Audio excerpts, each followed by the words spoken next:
All right. Hello, everybody, and welcome to the second of our three-part webinar series on the California legislators, water policy, and workforce. So today's session is called Making Waves, Water Policies and Workforce Needs. We're really excited about the group we have assembled here. So we'll get to them in a few minutes. We'll do some introductions to kick us off, a little bit of overview, and then a little bit of brief coverage of our agenda for this hour. So I'm Steve Blumenshine, Executive Director of CSU-WATER. So CSU is the California State University system, and WATER is one of the CSU system collaborative or affinity groups. It's an acronym for Water Advocacy Towards Education and Research. And also on our team is running the show is Jace Treveo. So I think he's there as CSU-WATER staff. So he's running the operations here in the Zoom space. And then we have with us from our CSU-WATER Source student group. I'll say it again, WATER Source student group, because we love punny acronyms. Source is something we formed about 2 years ago. It stands for Student Outreach Unit towards Research and Career Education. And we have a really robust 6-person executive committee in that group. Some really impressive young people give me so much hope for the future. So I want to introduce Elise Lozano. Could you tell us a little about yourself, where you're going to school, your major, and just a little bit about your background, which is so interesting? Yeah. Hi, Steve. You guys can hear me okay, right? Okay. My name is Elise. I'm a third year geology major at Cal Poly Humboldt up in Northern California. Um, yeah, I'm really excited to be part of the executive committee. I think it's great that we're a group of students getting together, trying to share info. I really want to work in water, groundwater management, and I guess I didn't know where to start looking for info and for community. So that's what really brought me to Source. Uh, Kind of Great, have a thanks. And diverse, yeah. we'll hear from Liz later. She'll be reading the student submitted questions that we have for our panelists. And then we also have from the Source Executive Committee, she's actually a second termer, so she's the veteran, Anya Dogra. Little introduction, please, Anya. So I'm a student at San Jose State University, and I'm currently a fourth year majoring in civil and environmental engineering. And one of the many great things about Source is the ability for them to connect you with so many industry leaders as well as professors. And at the time that I started at San Jose State, I got connected with one of my professors, Dr. Ali Mehran, who's also part of CSU-WATER, and he connected me to his network, and I was able to learn so much more about the water resources and what they do in industry versus the research side.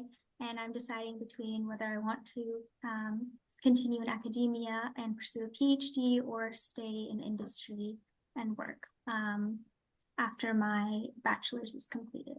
So I'll hand this back over to Steve. Great. So for the professionals and hiring entities in the audience, there's going to be serious competition for her soon. And so get your bids in while you can. It's fantastic, both of them, and everyone in our executive committee. Okay, then I'll turn it over to one of our hosts, Blake. Thanks, Steve. Hi, everyone. I'm Blake Zanti. I'm the executive director of the Maddie Institute. We're a nonpartisan public policy institute that was established by the California legislature over 25 years ago. So we're excited to be a part of this webinar series, and I'll turn it back over to Steve. Thanks, Blake. So we welcome everyone here. We got an interesting mix of students and professional people from our networks, people in the legislature, state government, nonprofits, and many other stripes. So one thing we have with we collect a lot of information with the registrations for our webinars, and some of the process is formation of a word cloud. So Jace, are you able to share that with our group today? Okay, so we can make a game show out of this. But we'll just expedite this. So what we're seeing here is the word cloud from the student registrants. And this is where we ask them, what is your major? What is your academic major? So I'll give people a few minutes just to look at this. And what's the word you see that pops up? The E word, not engineering, a little bit of surprise, but environmental. So a lot of environmental studies and related out there. And students of these stripes attend our workforce webinars and such. So really engaged and looking to do some good work in California. Okay, what about on the professional side? Let's take a look, Jace, at what we have from our word cloud from those registrants. So these are the titles of the professional registrants we have in our group. So hopefully we're going to connect these two clouds. In other words, the students and the professionals. and we're here to educate, our future workforce, the students we have in the CSU system and the UCs and the community colleges, for example. Um, I know we have workforce in the title here, and that's what we'd like to hear from our guests about is what they work on and how that portends for any current or near-term changes in workforce needs in California as they pertain to water and water-related issues. If any of the students or others out there want to learn more about some of what we do in CSU Water with workforce fronts, which we're very active in with a lot of the water agencies and associations in the state, we have on our CSU Water website a jobs board in which we link to other job aggregators. And whether it's through LinkedIn or direct contacts, we get a lot of internships and job opportunities from our partners who are members of ACWA and CUA, California Urban Water Agencies and such. So there's a lot of good networking there. And for the students, I'd really encourage you, if you're looking for whether it's internships or career opportunities, if you haven't done so already, make a LinkedIn account. I mean, that's where all the gravy is going as far as opportunities for students. And there's some really nice internships out there with some really fantastic groups throughout the state. And also, I don't know if Jay posted it yet. He posted something for students to join our source group. And then he linked to our water jobs board. And another one that he'll pop up in a minute is our conference. So CSU Water has an annual conference typically in the spring. And this year, it's April 23rd and 24th. That's a Thursday and a Friday, held at San Diego State University. You may have already received some conference information, what we're posting it here. So we're really excited about our agenda there and our lineups and getting people from our external networks together with CSU people in the room. And we're going to have a lot of students in this meeting, so a lot of potential to engage with students at that forum in a live setting. Okay, with that, we'll move into our first group. And what we're looking at here are some water challenges we have in California, especially pertinent to the Sustainable Groundwater Management Act, or SGMA, and other impactful regulations. So we'll do some introductions here, and I'll read the bios that was provided for us. So first, we'll have Paul Gosselin. And Paul Gosselin was appointed Deputy Director for Sustainable Water Management, formerly State Groundwater Management, on July 2021. In this capacity, Gosselin oversees the Sustainable Groundwater Management Office in the Division of Regional Assistance. Gosselin joined the department after serving 13 years as the Butte County's Director of Water and Resource Conservation. Previously, Gosselin was Chief Deputy Director at the California Department of Pesticide Regulation from 1999 to 2007 and was Assistant Director for Enforcement, Environmental Monitoring, and Data Management from 1993 to 1999. And also in this trio, we have David Sandino. David Sandino serves as the director of the University of California, Davis Water Justice Clinic. This clinic provides legal assistance relating to rural water users around the state. He previously served as chief counsel under an appointment by Governor Arnold Schwarzenegger and as senior staff counsel for the California Department of Water Resources. And we also have Arshdeep Singh, who is a Fresno County small-scale grower and advocate for family and historically underserved farmers. As president of the Punjabi American Growers Group, he supports growers navigating SGMA and California water policies. He serves on the CDFA BIPOC Producer Advisory Committee and the Almond Board of California's Global Communications Committee, promoting equitable water access and sustainability.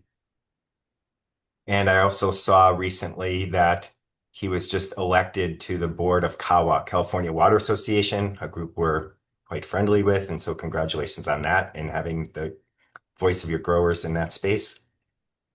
And what we want to cover in this session, and we have till about the 2:30 for this is our target, we'd like to hear some water policy overview and link to workforce needs from your diverse viewpoints from this trio.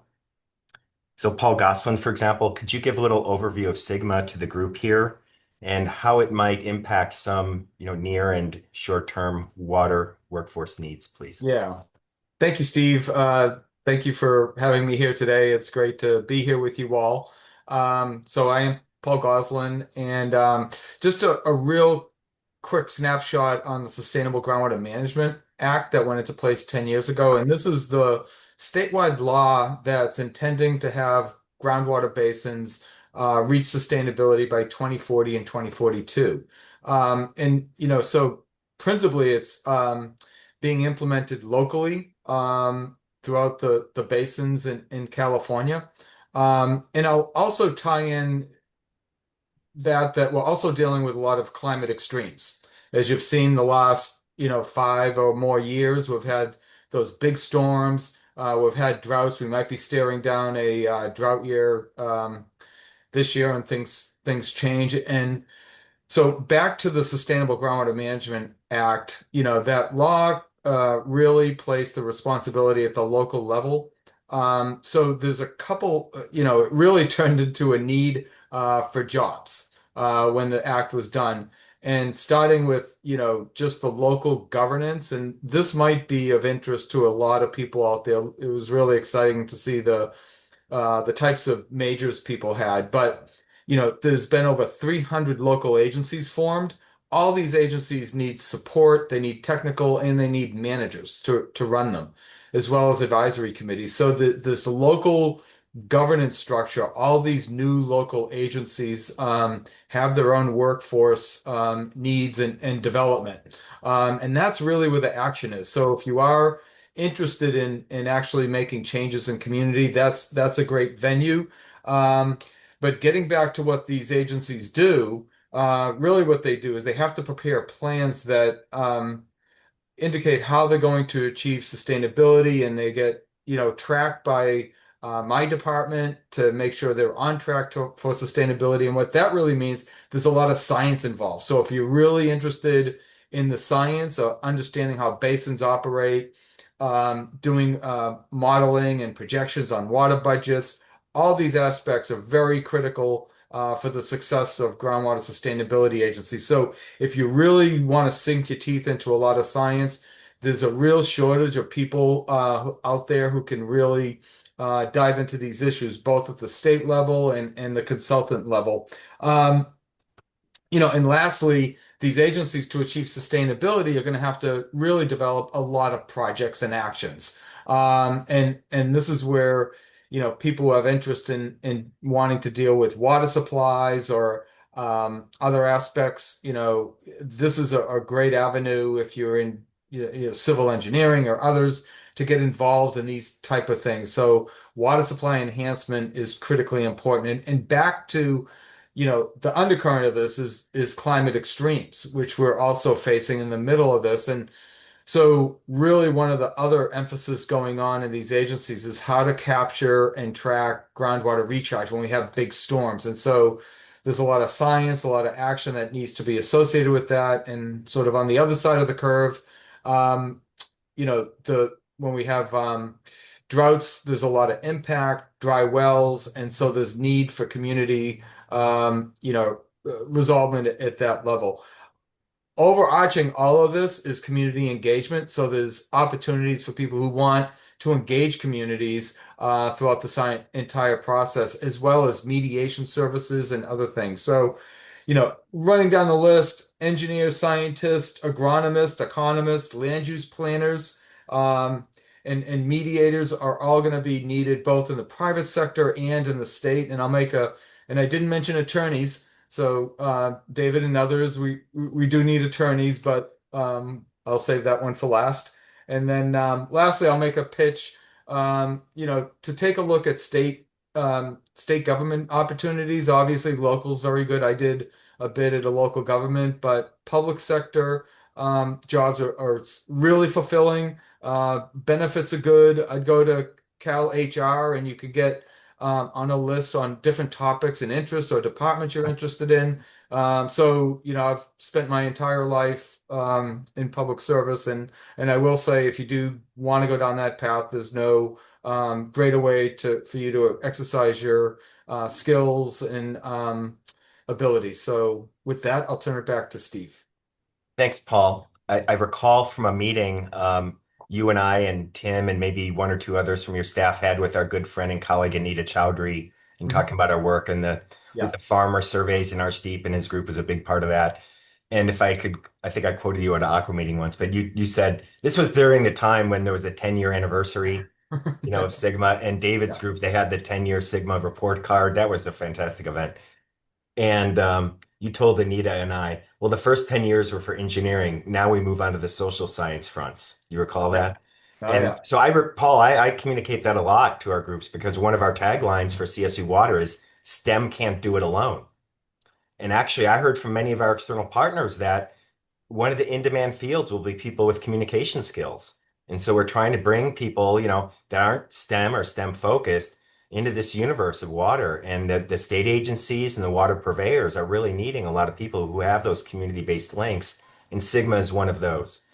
And Yeah. so if what the students could do is look at a map, go in the Sigma portal, you could lay out the map, look at the layout throughout California of the severely overdrafted basins and others, and that will be in the Central Valley, Central Coast and such. But in DWR, I would imagine there's opportunities with stormwater capture, water Mhm. recycling, recharge, of course, and it goes on and on. I mean, the options are endless with this Yeah, fest. absolutely. And it does cover the gambit of the science, engineering, those other skills that are going to be sorely needed. But you're right. A lot of the success, and we've seen this in basins, has less to do with the science and the technical aspects, which, there's a lot of smart people in the state.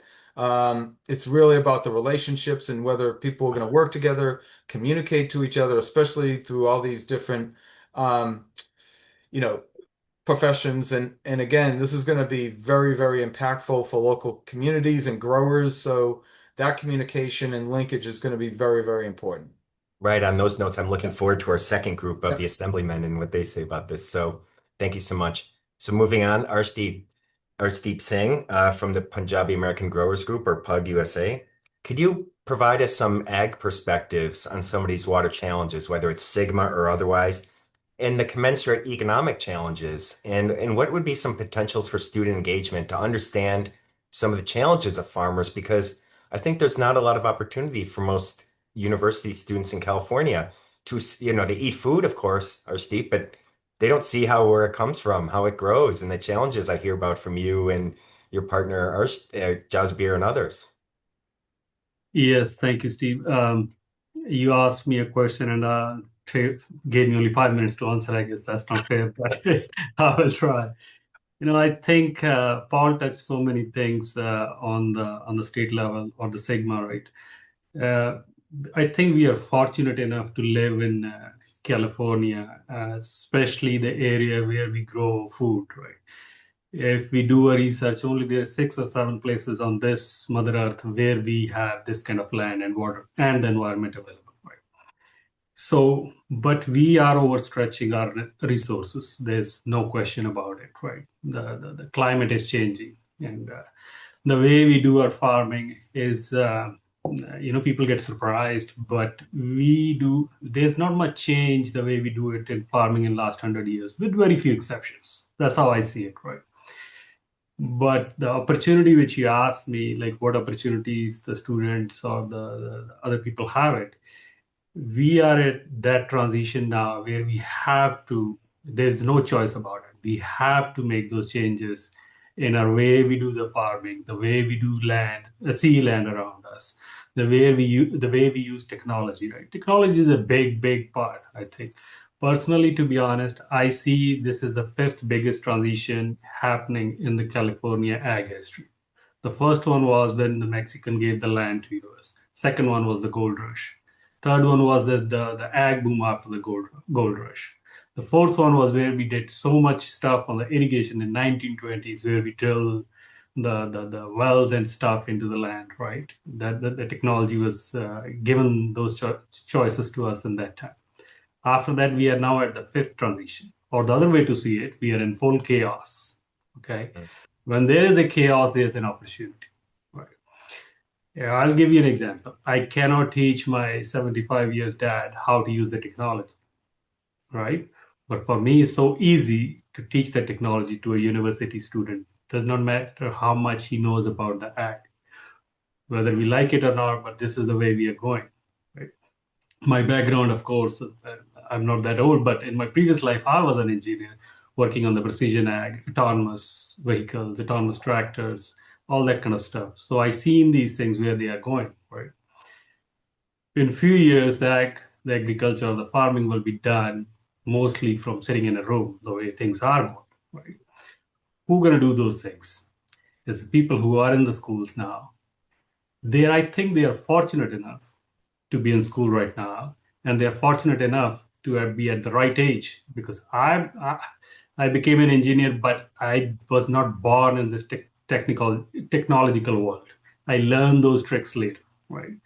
These guys or these folks seen that around them since day one. So their decision making will be far, far different and far better than us, the way we do things. Okay. Institutes have to play a big role to save us, to be on the farming side. One of the resources which we are touching today, which we are overstretching, is the water. Sigma came into play. Of course, people have different views, right? I have a different view. Some people have a different view. But the law itself, is nothing wrong with the law itself. We have to balance. We have to save our water to do the long-term sustainability on that side. But the way we are doing farming, we cannot do that, right? But the way we are implementing the law, that we cannot do that too. But that's a different story, right? But the bigger opportunity for all these professionals is right now to get into the ag, understand the ag, and how are we going to use those technologies, right? Uh, how are we going to make our farms more climate resilient? We don't talk about those things, right?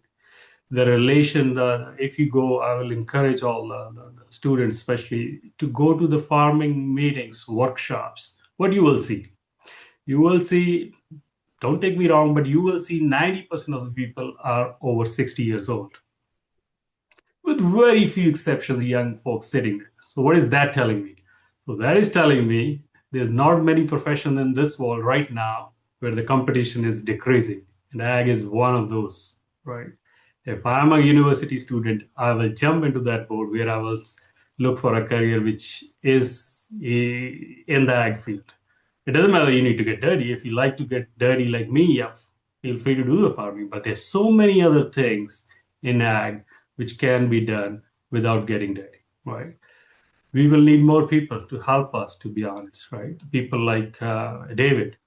One day, what I will be looking for, like 5 years down the road, uh, three of the students which are listening today will represent them will represent me. One will be representing David, the other one will be representing Paul. That's how it should be, right?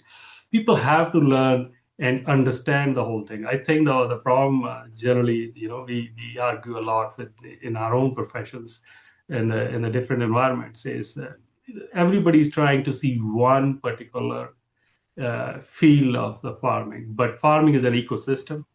It's a big ecosystem. Everybody have to understand it, right? And there's so many opportunities in this one. And I won't take too long, but I'll be happy to answer any questions. But what your closing thought there, what I was thinking all along to highlight in that, fortunately, through you and Jasbir and others, I've learned so much about farming. My grandparents grew up on farms, but it is so incredibly interdisciplinary. The number of things you have to master throughout the day if you're doing 40 acres of almonds is just astounding. And it's onerous to keep up with some of the regulations. And what are the regulations for? How is the farmer supposed to deal with them and support them? And that's some of the conversations we've been having with your group. And so it'd be good to have maybe some students looking at careers to be advocate for farmers and have a position, a career where they could streamline some of these things and master the communication to the farmers to help guide them to compliance and using conservation practices that work for them and sustainability for their financial futures and for food production. So speaking of that, we'll go to David Sandino. And David, I know it's a lot to ask, but if in a few minutes you could talk about the Water Justice Clinic. And I think when one of our meetings, we try to talk every few months, you have some law students there. They're doing projects, I understand. And maybe that'd be something you could do a recruitment pitch here, perhaps, for your program if there's capacity. Well, we're looking for good students, so hopefully I can inspire a few to apply. UC Davis Water Justice Clinic is directly related to SGMA, and SGMA is a complicated regulatory scheme that the legislature adopted about 10 years ago to promote groundwater sustainability. And the statutes that implement SGMA, they're in the hundreds. They're complicated, and they ask local agencies to come up with groundwater sustainability plans so that way the state can achieve groundwater sustainability. All that requires legal help, legal interpretation, and it's either with lawyers, paralegal, or staff. And they provide legal advice to these local agencies that are trying to comply with SGMA, state, federal, and tribal governments that are also interested in SGMA, farmers, cities, environmental nonprofits. All of them have a stake in SGMA, and all of them rely on legal assistance to make sure that SGMA is being followed. So I see the opportunities out there for folks that want to engage in the legal profession and want to work on water issues. The door's wide open, and the issues aren't going to be resolved today. They're not going to be resolved in 10 years. They're not going to be resolved in 2040 or 2042. It's going to require continued management and involvement. So if I have a few more minutes, I'd make a pitch too that one of the great things about working in SGMA and water in general, it's an opportunity for public service. You can assist doing the right thing and trying to achieve some of the broader goals for society. And then the Water Justice Clinic, if folks are interested, SGMA is complicated. There's groups that are out there. They're well situated with legal help. These are larger water agencies, cities, larger environmental nonprofits. They generally have access to attorneys. But there's a large part of the SGMA regulated communities, small farmers, disadvantaged communities, low income folks, rural income. They're also impacted by SGMA and they need assistance. So the Water Justice Clinic tries to fill in some of those gaps. And there's plenty of opportunities, I think, out there, even if you're not working with the water justice clinics to help these rural and low-income communities. So I urge folks out there to get involved. You don't have to wait for law school. There's opportunities all over the state to try to help, and skill sets that are important. Sure, once you become a lawyer, that helps, but we need folks that know how to write, and you've already kind of alluded to this, know how to organize, know how to do outreach, know how to do technical things. All those skill sets are valuable right now in SGMA. And if you're interested to get started, I'm sure you can find the local agency near where you live to get involved. So thank you, Yeah, Steve. I'd be happy to answer any questions. thank you so much. And I also want to shout out to resource conservation districts. So if I understand correctly, Paul, there's 92 resource conservation districts in the state or such. I mean, there's no area that's not represented. And so for the students, I think I'm a big fan of resource conservation districts. It's kind of a, quasi kind of volunteer effort of community members who have their environments at heart, whether it's farming or mountains or forested communities. So anyway, we'll take just, let's see, let's do just two questions real quick. Sorry, Blake. So Elise, let's do question 2 and 3 from the bullet points, please, for our panel. And panelists, you could chime in here with a brief response if you would. Yeah, So Liz, can we do absolutely. the second and third bullet point question, please? Of course. So these are questions submitted by students. The first question we have here is, how do you use environmental economics in your work? Yeah, actually, generally we do not use, and we'll probably get criticized for this, a lot of economic data as part of our analysis and work, because it's really straight taking a look at the data, looking at the law, the regulations. But one of the things that helps inform us on the approaches and how we handle things is the economics. So the Sustainable Groundwater Management Act is going to have huge economic implications for the valley and other areas of the state. So there's been a lot of good analysis done on different aspects of impacts, and so that helps inform us on approaches and strategies we need to take. And I'll go back to some of the requirements that go on. I think there's a lot of interest, and I think the time's right for us to take a look at what's required now and maybe make some adjustments, some streamlining 10 years in, given the status of the economics and what we've learned right now. So that's why I think government, we need to be adaptable and reflect the realities of the economic conditions out there. Right. And I'd encourage the faculty researchers among us to don't forget to try at least to link some of your research, even if it's not applied, to some economic component. And we as scientists don't do a good job there. But if you want to engage policy and legislators, sorry, but you got to kind of bring it down to the dollars and the flux of funds through various pools in the state and in and out of the state. So the last question, please, if we could have David or Arshdeep address this one. Go ahead, please, at least. Last question. How will underrepresented communities be included in the water policy process, as well as benefit economically in the development and implementation of these policies? I guess I'll be happy to answer that question. So since we represent mainly all the underserved communities or the growers, right? They are just one stakeholders in this whole process.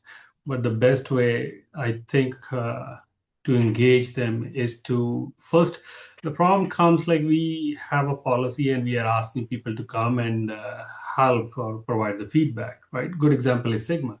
But the most of the underserved communities or the farmers didn't have any idea about Sigma for 15 years ago when this framework was put into motion, right? So first you have to teach them. You have to teach them what it is. Then you have to bring them on board, right? One of the challenge I think all organizations have it is outreaching to those people who don't want to get out of their houses or farms or the communities, right? Then somebody else represents them where they are not representing the true interest from that community. That I've seen from all over the place. So I think it's our responsibility to reach out to those people and get them on the committees or the panels from day one, right? And also provide them if they have the language barriers, which I've seen a lot, provide them all the resources because their feedback is very, very important at the final stages. Once we have the policy in place, then people start complaining about it. Then it's better to have those communities engaged in day one. And we should keep a note of geographically how many different communities we have. It should not be like the same proportion, but at least they should be represented, whoever is getting impacted. That's how I see it. Thank you for that. And speaking of that, I want to encourage the students here. If you're not registered to vote, register and follow up and vote. It's very important. And that's the first step of engagement you could take. Speaking of voting, I'll turn it over to Blake now for our next group of a few California Assembly people. Blake. Thanks, Steve. Appreciate the opportunity. I have the honor of introducing two special guests that are with us here today for our webinar series. First, we have Assembly Member David Tangipa, who represents California's 8th Assembly District and brings a background in business, public service, and community leadership to the legislature. He serves on several key committees and was recently elected Vice Chair of the Assembly Budget Committee, where he helped shape California's fiscal priorities while advocating for the needs of the Central Valley and Sierra communities. We're also honored to have Assembly Member Chris Rogers join us today, who represents the North Coast of California, spanning from Bodega Bay to the California-Oregon border. He prioritizes climate and ocean protection, helping to ensure that the North Coast and state of California retains its beautiful and biodiverse coastline. And so thank you both for being here and joining us today. I know that you're both very passionate and involved in water and natural resource issues in our state. So we're glad to have you here. Maybe what we'll start out with is Assemblymember Tangapa. And Assemblymember Tangapa, you also serve as the vice chair of the Assembly Higher Education. You're also on the Higher Education Committee, I should add as well, in addition to the Budget Committee. So maybe tell us a little bit about the challenges representing such a large geographically diverse district, maybe some of new water policies, impacts on the workforce, and any specific legislation that you're tracking right now. And then we'll turn it over to Assemblymember Chris Rogers as well. First, I just want to say thank you for letting me join you today. I'm sorry, I'm still in my car. I'm actually stuck in San Francisco at another event, and the traffic because of the Super Bowl is absolutely insane. So when it comes to the traffic, make sure you contact your representative. They could probably do something about this. But the big thing that I'm really focused on is taking care of my district.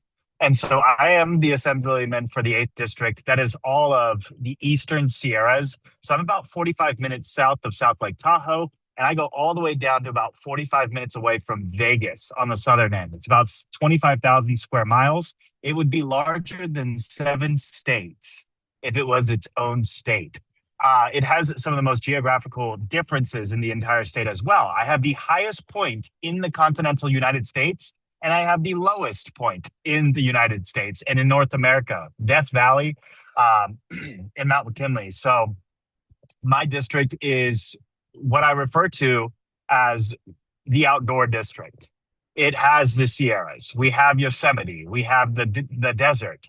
So I understand a lot of these issues. Not only that, I understand them personally. In 2018, my family's property, which was up in the Redding area, actually a lot closer to Chris Rogers' Assemblymember Rogers' district, was actually destroyed in the the Carr fire.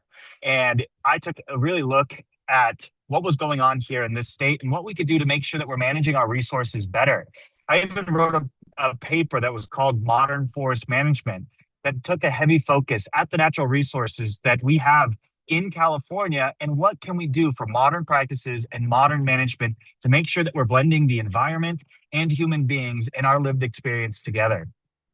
So when it comes to water, and what we've been focusing on is most of the water for most of the cities in the state of California comes out of my district.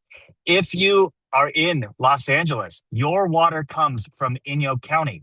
And the reason why I bring that up is that this state, it shouldn't be a divide between urban and rural, because without the rural, there is no urban. Without the resources that we have in our districts, then the rest of the districts wouldn't be able to last. If you have water and you're in San Francisco, your water comes from Hetch Hetchy, which is a basin in my district.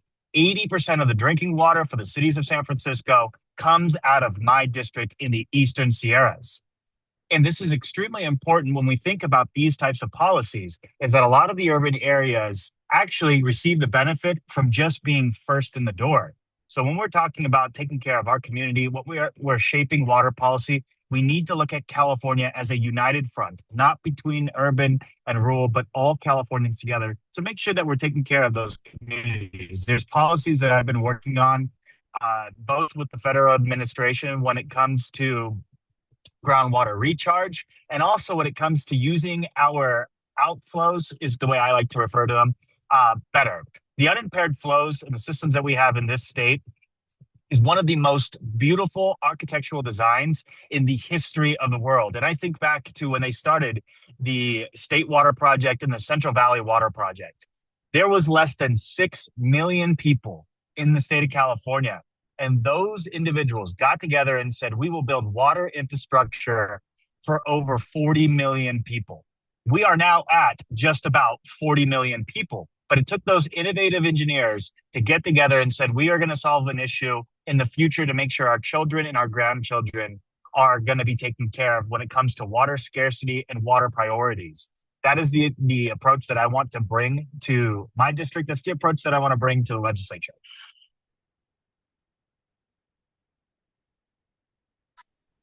Blake, you're muted. Thank you so much, Assemblymember Tongapa. And now it's my pleasure to turn the floor over to Assemblymember Chris Rogers, who's with us today, also a member of the Budget Committee, also serves on the Budget Subcommittee number 4 on Climate Crisis, Resources, Energy, and Transportation, and also serves on the Water, Parks, and Wildlife Committee. So, Assemblymember Rogers, thanks for being here. If you could speak to similarly to what your colleague Assemblymember Tongapa touched on, you also represent a geographically large and diverse district. What are some of the challenges with regards to water and natural resources policy? And maybe if you could touch on specific key legislation that you've worked on, for example, AB 263 on salmon habitat, and just share a little bit with that about with our attendees and students today. Yeah, absolutely. So first of all, Blake, I just want to say thank you for having me, and good to see my colleague. So I represent, as you mentioned, from Bodega Bay, or as I usually say, from Santa Rosa, which is the southernmost tip of the district, all the way to the Oregon border. So it's about 315 miles north uh, through some of the most beautiful habitat that you'll find. So Sonoma, Mendocino, Humboldt, Del Norte, and Trinity counties. And I like to tell people that when you talk about my district, it is 5 very distinct counties with very different issues, very different geography, very different politics. And the only thing that they all agree on is that Sacramento doesn't understand them, and Sacramento typically doesn't care about them.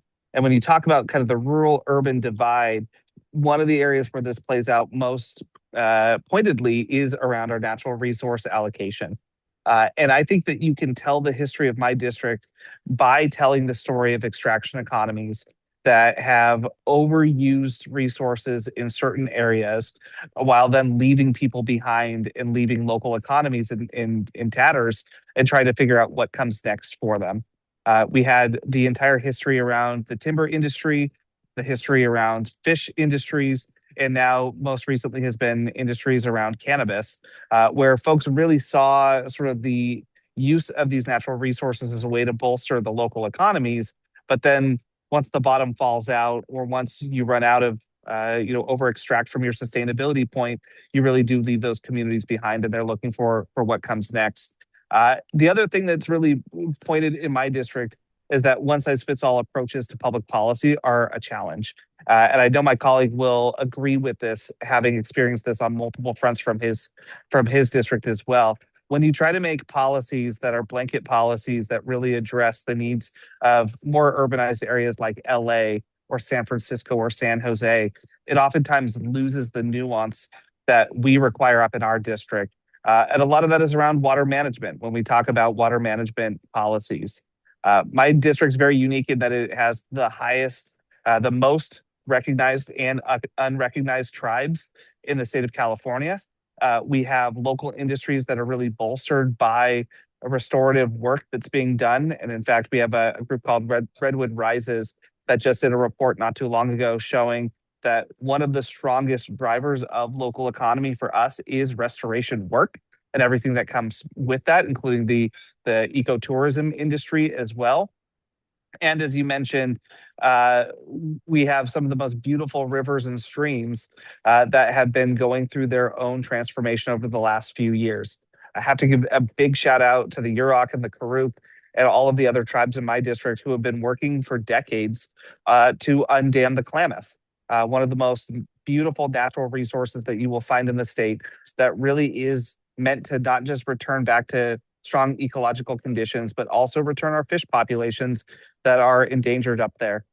You mentioned AB 263 from last year. That was the first piece of legislation that I introduced as an assembly member. Worked very closely with those tribes as well as with our fishermen. And what it really focused on was this disparity in how state laws applied. What most folks don't think about when they think about water management up on the North Coast is where most of our water comes from when it's not raining. And the answer is, of course, from snowpack. We really focus on snowpack. We really focus on how much water do we actually have in the ground, some of those groundwater recharge aquifer projects that David was mentioning. And to bolster the efforts to undam the Klamath and return fish populations, we had regulations that were put in place during the drought to really manage the minimum flows that are required in those areas. The amount of water is important. We call it belly scraping, that the amount of water that it takes for the fish literally to be able to move is important. But really what's most important is how fast the water is moving and what temperature the water ends up being as a result of how fast the water is moving. So we had during the drought temporary regulations that were put in place to make sure that we didn't go below that belly scraping amount for the fish. And it was a nice blend that the farmers in the area, the fishermen, the tribes were all at the table for discussions. And given that we had so much rain, but really not a lot of snowpack, we were concerned that what was going to happen was that the drought would go away and those emergency regulations would go away as well. And sort of undo the good work that had been done for the last couple of years. So we worked very closely with the administration. We worked very closely with all of the different stakeholders, and we were able to actually get a 5-year extension put into state law that regardless of whether or not the drought is deemed to have gone away, those regulations would continue to carry. And it's a minimum amount. So if we get more water, which it's looking like this year we'll get more than that minimum, that's extra water that then could go towards other projects as well. But we know in my district, the impact of climate change has been to make our drought periods longer, and then also to make sure that the amount of water we get through atmospheric rivers also increases. So there has been a huge focus, not just on keeping minimum flows in our rivers and streams, but also looking more broadly at the ecosystems, and not just within the first few feet of the streams, but more uphill as well in terms of tree management, in terms of the ecology that exists there, to try to slow down water and sink it into our groundwater, and to have off-pond retention programs, have aquifer recharge programs to really address sort of those peaks and those valleys that we expect to see. So happy to get into it more with you, Blake. But my district, I think, is the most beautiful in the world. And I always tell people I can tell it is because of how many of my colleagues text me when they're on vacation in the very communities that I'm lucky enough to serve. Thank you so much, Assemblymember Rogers and Assemblymember Tongapa, for sharing your insights with us. I know we also want to make sure we have time for our esteemed colleague and guest, Felicia Marcus, as well. So I think maybe what we can do is save time for one question for the both of you, and I'll turn it over to Elise Lozano from Humboldt State to ask that question. Hi. Yeah, Steve, do you want me to go ahead and go with the first bullet point for this one? Boy, these are all a little bit long. Yeah, let's go with that. And if this will challenge anyone to have a snippy response. Well, and I'm going to claim this one because Humboldt State is one of the treasures of my district. So good to see you, Elise. It's very good to see you. Glad you're here. Okay, so this question is, how can California ensure safe, affordable water access for communities? Chris, did you wanna go first? Yeah, absolutely. I'm happy to do that. I mean, we know exactly what the impact of climate change is going to be, as I mentioned. And what that means is that we're generally going to have similar amount of water, just in very different tranches. I was kind of joking with somebody that first it was atmospheric rivers, and then it was bomb cyclones. They're having to come up with new terms for just a whole host of water that comes all at once. And that creates infrastructure complications and also opportunities as well. So how can we best manage that resource is to invest in the infrastructure that we need to actually capture it and to protect our communities at the time when they're seeing that much water. We just had a ribbon cutting not too long ago on the southern end of my district in Mendocino County, where we had been doing a pilot program that was a national pilot program for a long time for a program called FIRO, forecast informed reservoir operations, which really looked at not just releasing water from where we had it captured when we hit what the requirements say we needed to have, but looking more broadly at what the forecast was saying was coming in terms of water infrastructure that was needed. And that has really helped to try to hold back water during the winter to be able to then not just meet our needs for our local communities and for our fish population, but to use that water at a time when it needs to most be used or when it's most precious. And now this is a nationally recognized program that people are trying to implement across not just California, but across the entire United States that really speaks to the infrastructure need. I also have in my district at the southern end, the Potter Valley Project, which was a hydroelectric dam that PG&E has now given up their license to FERC to. And it has been a dispute amongst the local tribes, the local communities, the operators, to try to figure out how best to manage that water resource. And part of what we are trying to do is obtain dollars to raise Coyote Dam and actually build additional infrastructure so that we don't have to choose between whether or not to protect fish populations and frankly to recognize indigenous voices that have always been neglected from these conversations, while also still providing for our local farmers and making sure that we have the water access that we need for folks. So the short answer is infrastructure, infrastructure, infrastructure. So I believe that we need a full modernization of our infrastructure. If you look at the systems that we have in place, both when it comes to city water, and not only that, the sewer systems. Think about the modernizations that we've seen with purple pipe districts. Now they're able to use recaptured water and actually get that out towards some of their local infrastructure. We all are very familiar with the water cycle, but there's a lot more that we can do with our own resources. And I'll tell you all this right now. The main reason why there are a lot of unimpaired flows when it comes to the Delta is because the amount of sewage that is pushed into our rivers. I'm sorry, that is the reality. And the blue algae that is actually starting to pop up is because we have outdated systems.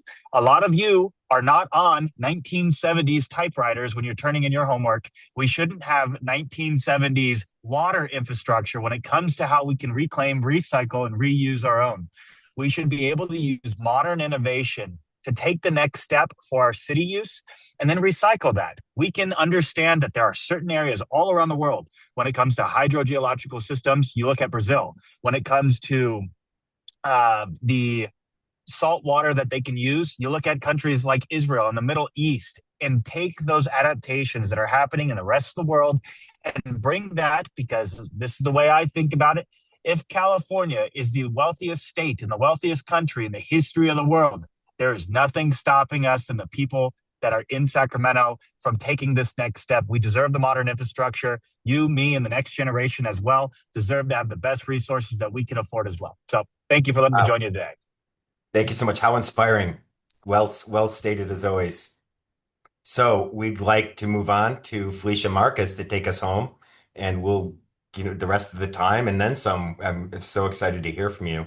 So Felicia Marcus is the Landreth Visiting Fellow at Stanford University's Water in the West program.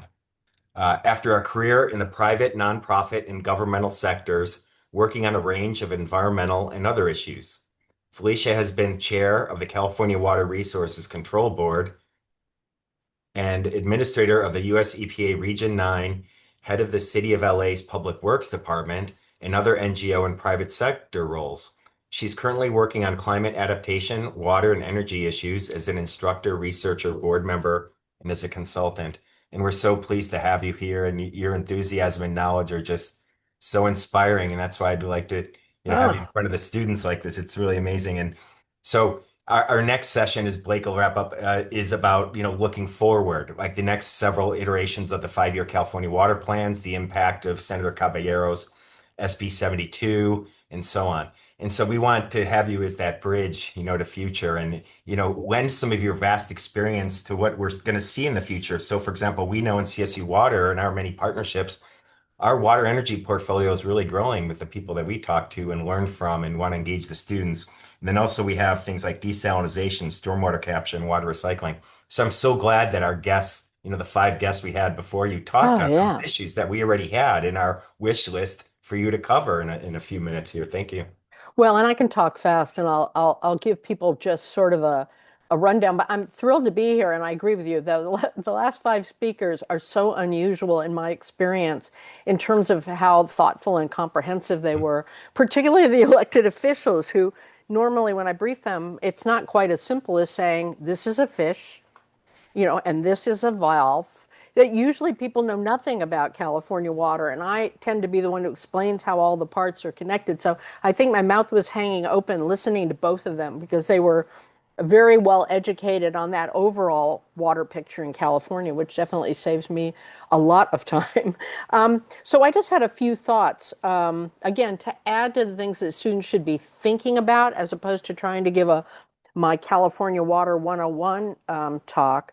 I would actually suggest that, again, just to give an overview, that folks take a look at you have to Google the California Water Action Plan, and it has to have the word action in it, or else you have the California Water Plan, which is fabulous at DWR, which is a wealth of information. So I also think that's worth looking at. People use it all the time.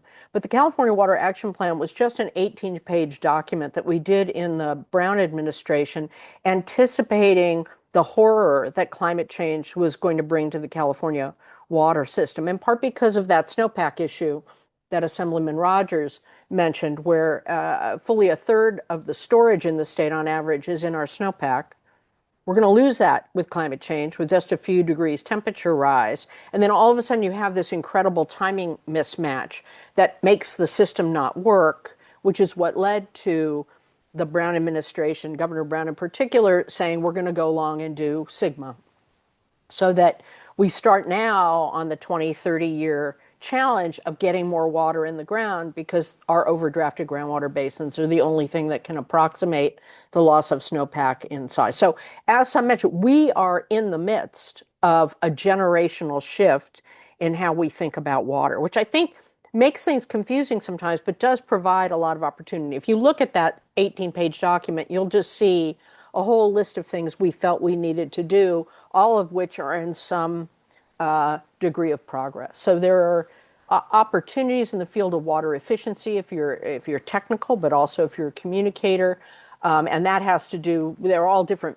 methods of that. It's even taking out urban lawns as urban areas realize that they can extend their water resources by transitioning out of these green carpets that are the largest single urban source or use for water that serves no useful purpose other than turning a green carpet bright green in the middle of a summer drought. There are values to smaller lawns where you can play with a kid. It doesn't have to be bright green all the time, but there is a transition as money gets put out where people transition to more drought tolerant. That's a lot of that is a huge reservoir of water that we can call on. Recycling, which was mentioned, is one of the big things I'm working on. It's probably the next big and most cost-effective frontier where you've got massive projects.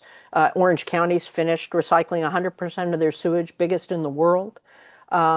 City of Los Angeles, which I'm working on, the Metropolitan Water District, along with the county sanitation districts, doing one that's also really big, both bigger than Orange County and San Diego. So there's jobs for engineers, communicators, lawyers, et cetera, that are there. Stormwater capture, multi-benefit stormwater capture in the urban arena, doing the same thing in the rural arena where people are talking more and more about setting back levees and letting floodwaters spread out across the land so you protect public safety, but you also get benefits to the environment and groundwater recharge. There's just a whole set of things happening, moving into these multi-benefit nature-based solutions, which require experts, hands-on restoration experts, et cetera. The forest issues that were raised, I've got to get Assemblymember Tongipa's forest management paper now. I totally want to read that. I've written one on that, where you all of a sudden you have people doing ecological forest management for the purpose of avoiding those giant conflagrations that threaten life and limb and send more carbon into the atmosphere than fossil fuels. I mean, there are big reasons, which is why the California cap and trade dollars go to pay for a lot of it. But it also yields water benefits, some of the work that UC Merced is doing and others. And so taking this more integrated view of looking at every drop is happening all along this value chain. If you look at fields, there's all the groundwater work that was mentioned. I thought folks did a really good job. There's also healthy soils work. There are you can work in agriculture. You can work in the folks who advise agriculture. You can work in NGOs that work with agriculture. You can work folks who are trying to make the transition happening, not just through SGMA implementation, but through the multi-benefit land repurposing program that Paul runs, that is helping communities transition out of using quite so much water to protect, so you can protect the aquifer, and so you have farms shifting into becoming recharge basins or solar farms, et cetera. You have solar work that's happening. So whatever your skill set, you can find a place in agriculture, in urban work. Utilities are also good to go to for the same reasons Paul said about state service, and they come in all shapes and sizes in energy and water. State service, you have a whole bunch of different agencies that do different things. There are people who take biologists, there are lawyers, there are others. I started as a lawyer. It's kind of a utility job where people, not utility, but you can do a lot of different things with it. And so that it's usually, it's like an advanced civics degree, but it teaches you to be a quick study, but to focus on what the facts and the law are in a given place versus a lot of hot air. Although I know that the reputation of lawyers is that they're just full of hot air, and some lawyers are, and that's what they go with. But really good lawyers and counselors are actually the people who help people make good things happen versus just fighting with other people. And you can choose what kind of lawyer you want to be. In the private sector, there are a lot of things happening in the water world. Attention, it's slow, finally shifting to water. Energy commands more money in geopolitics, but there is stuff happening with some of the big firms, corporates who are international, going to net zero and net water positive, where they want to be good stewards in the watersheds they're in, and they're doing it because it's good policy and but good public affairs in the communities they're in all over the world. But their employees want it and their consumers want it. There are folks that service these that aren't quite as good in a way, but there are a lot of jobs growing in water in the private sector, and then of course you have consultants and engineers. So there's a lot more. NGOs. The only problem with jobs for NGOs is there aren't as many of them. People like me who wanted to be a public interest lawyer, I had a couple jobs and then I couldn't find one. So I had to go to a private firm. But I did a lot of pro bono work, which then led to me working with a big NGO on sewage, actually, cleaning up Santa Monica Bay. And I ended up running the Public Works Department in LA because the political culture of LA would allow something crazy like that to happen. That would not happen in some other cities, and it was newsworthy when it did. So there's a whole range of things you can do depending on your, what you're drawn towards and what you seem to be good at. I think for the students at the time, especially when you're an undergrad or even master's students, to try different things before you make that commitment. And then there is a lot of lateral movement in the water world, California. And the water agencies know this. They know that you're going to make lateral moves, whether it's to make more money or try a different geographical area or discipline. And that's quite all right. That's really what's happening. And so all the remarks here you had, Felicia, and our wonderful guest today really set us up well for the final session next Thursday at 2 o'clock, which is Future Water Management and Policy Leadership for What's Next. And on that note, I'm late for a meeting I've been looking forward to. It's with Duan Jackson, the CSU Vice Chancellor for Student Success and Career Development, and the chairman of a new group called California African American Water Education Foundation. So I got them together and I got to jump into that meeting to see what kind of magic we can make there for our students in the state of California. Thank you, everybody, so much. I'm so excited and so great to get these voices in the room. We're so grateful for your participation here, and we look forward to seeing everyone next week. Thanks.